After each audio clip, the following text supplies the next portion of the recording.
Hey guys, and welcome back to Hallway News. Well, the boy toy that kicked off the Choi Soon-sil Gate made an appearance after 2 months, and he had to see his sugar mama face to face in court. Awkward.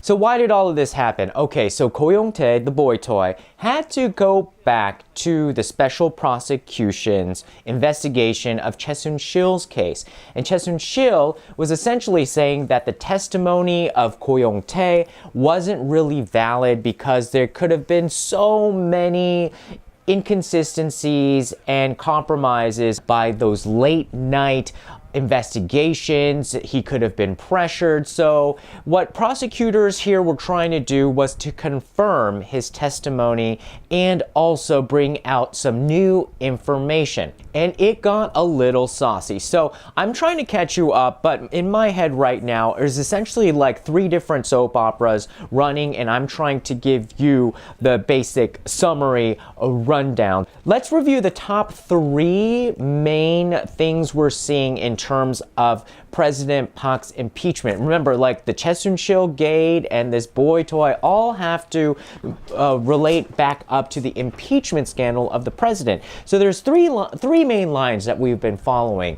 First, it's this whole slush fund / using your influence to shake down corporations and get money through the power of the presidency. So through Choi Soon-sil's relationship with the president, she was supposed to be able to get a lot of money to foundations that she set up, some in her name, some in other people's names, so that she can control millions and millions of dollars. So one of the foundations had Ko Young-tae as the head.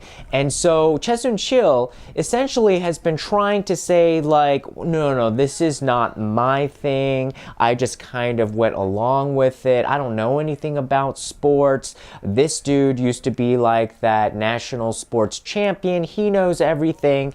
But what Ko Young-tae is saying, like, oh no girl, you had the biggest office in our building for this foundation, the Blue K. And he said that she had the office called 뭐지 그 회장실. So basically that means the chairman's office was hers, and in fact that she was running the whole thing. In fact that he actually left the company back in August, and he's saying like, if I own the company, if it was my company, why would I leave my own company? Also, what has been coming up recently in these investigations are new audio recordings that date from about October, when all of this was going down. And so there were audio recordings made by Ko Young-tae and then also another employee. And you might be wondering, why are there all these sort of like audio recordings coming out and like used against Choi Soon-sil? Well, even back then, I mean, imagine like, you know, these people are now saying that they were essentially abused employees. Choi Soon-sil was essentially like Meryl Streep's character from The Devil Wears Prada, and was abusing them for a long time and then asking them to do increasingly questionable things. And so they knew that she would hang them out to dry.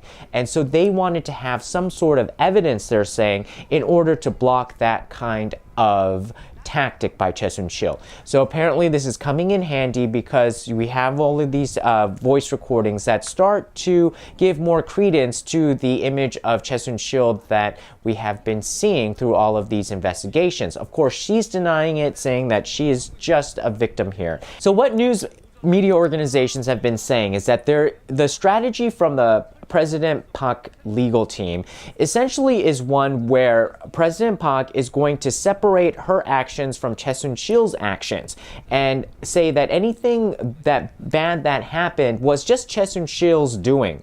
Choi Soon-sil is now trying to pass that responsibility downwards to 2 main people, Ko Young-tae, the boy toy, and Cha Eun-taek, who was the music video director. And so Cha Eun-taek is actually in jail right now, and he comes out every now and then for his questioning.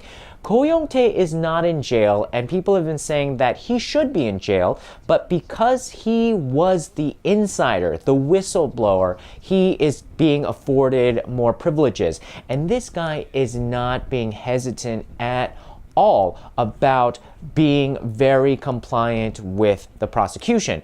When straight up asked, do you like Choi Soon-sil, he says no.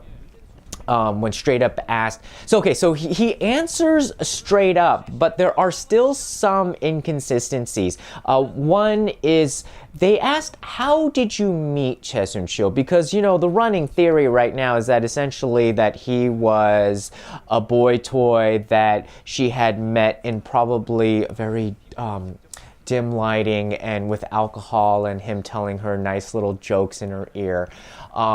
But he said that he's a handbag designer. It still doesn't match a handbag designer and him. But he says because he was a handbag designer and that he was very good with customer service with Choi Soon-sil, and Choi Soon-sil just loved the fact that he would comply to all of her crazy demands, that they started to get close and they started to work together more and more. Okay, but some of the stories that are coming out is like this, people are saying that the way that this trial has evolved, it looks like a divorce court. It looks like a lover's quarrel. It looks like these two people, oh my God, it's so disgusting. But that's what they've been saying, is that it's a bit disgusting. So if this is essentially a case where there was a falling out, a lot of people are saying there's no one big reason, no one single reason, as in most cases of falling out, that there's kind of like a straw that broke the camel's back. Let's count up some of the straws. Well, in one case, it was said that Ko Young-tae was able to negotiate some sort of a deal, like a business deal, where he would get a commission, I think about a 15%. But Choi Soon-sil came in and she took that commission and she actually registered the company to get that commission under her niece's name. Another instance that they're saying is that she went into Ko Young-tae's house and took out like about $100,000 in cash and a very expensive watch. This is a swatch, it's not expensive. And that she was doing it out of kind of like spite and anger. And so, I mean, that's a little suspicious. Like, first of all, like, why do you have $100,000 in cash there? And why do you feel like you can take back a watch? It must have been given to him. And in cases like this, I've heard, like, when women give men watches like that, a lot of the times it's in instances like this. And it's kind of sad, because if this is a case where he was a boy toy and he was given like these fancy watches and privileges, usually these people expect like 100% loyalty and 100% like possession of this person, whereas the person who is having to do these favors, and you know, it's been suggested that it's just, you know, it's more than just skinship at a cafe. Even though they're like 20 or 30 years different. I mean, she's in her 60s. He's like in his, like, I think 30s now or something like that, or maybe early 40s. But they had met when he was really young.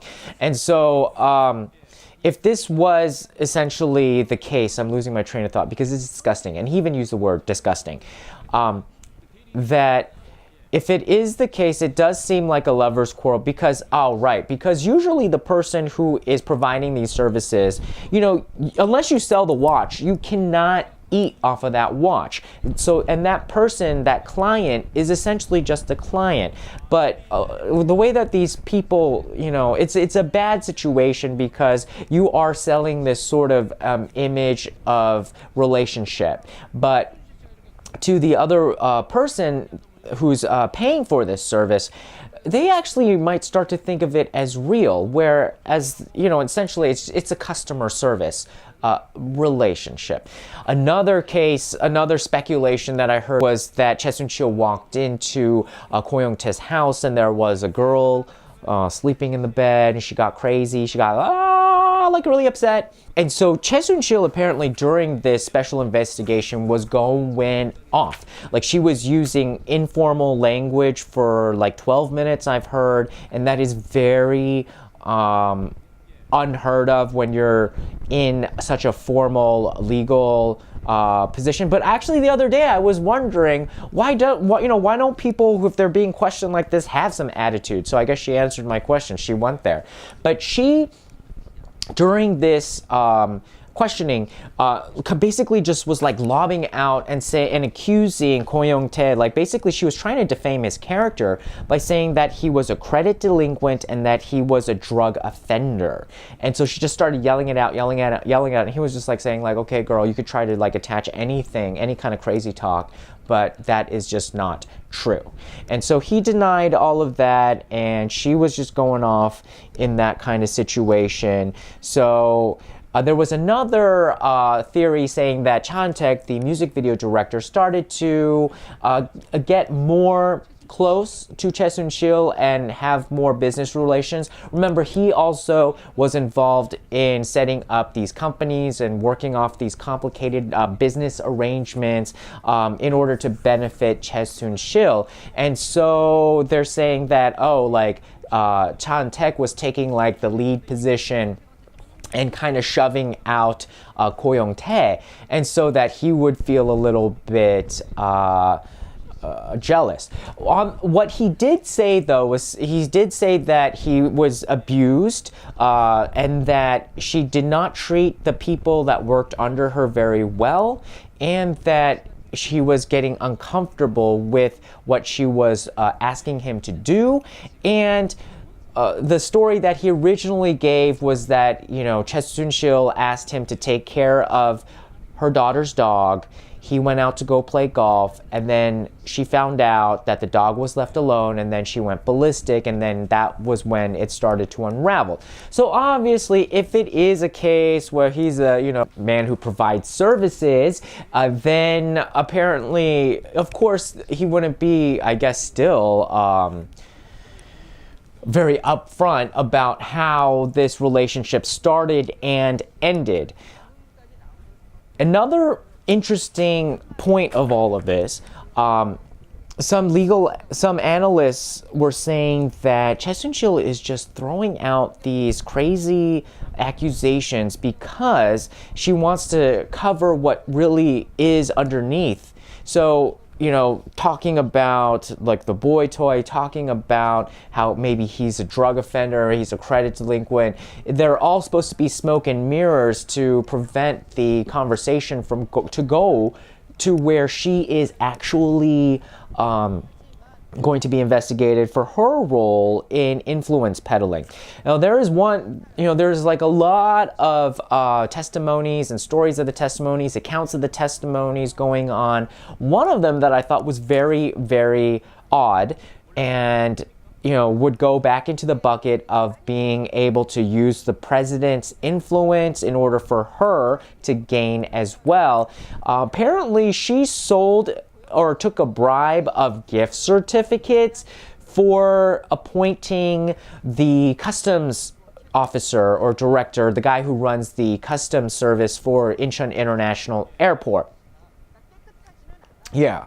So if you've ever had to pay like duties or what do you call it, like taxes on like, you know, like if you go over your duty-free limit, that person running that whole thing, well, allegedly Choi Soon-sil also appointed that person and took gift certificates as a bribe.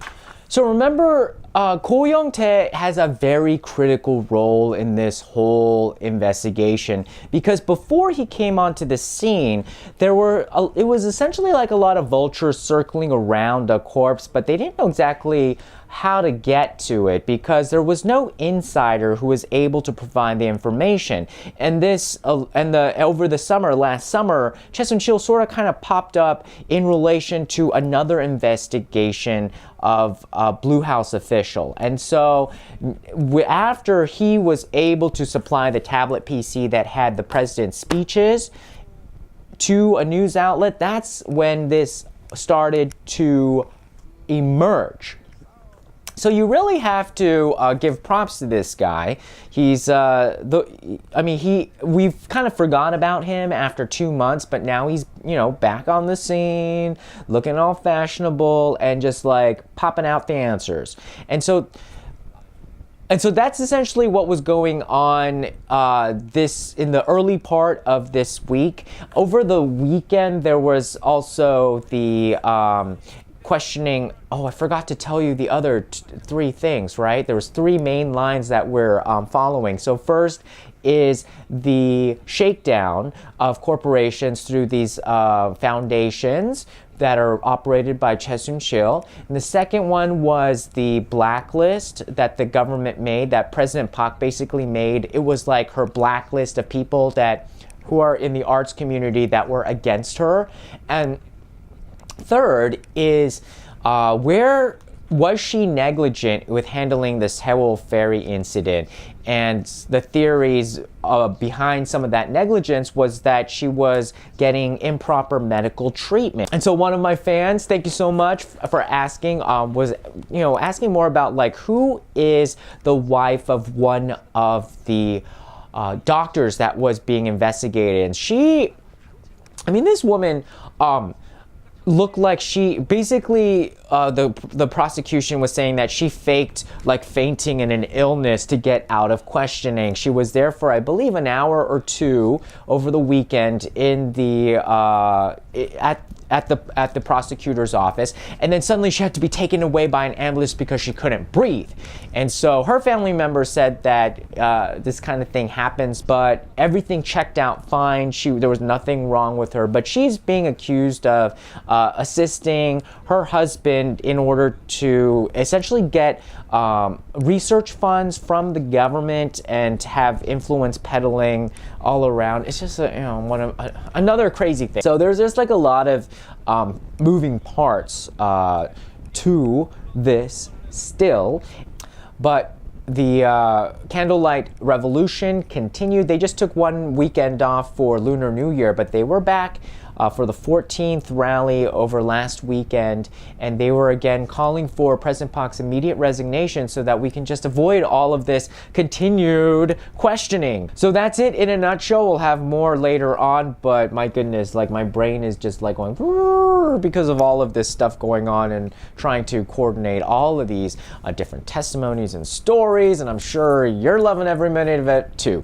Okay. All right, guys, we'll see you again next time. Thanks so much for watching. Like, share, and subscribe. Bye-bye.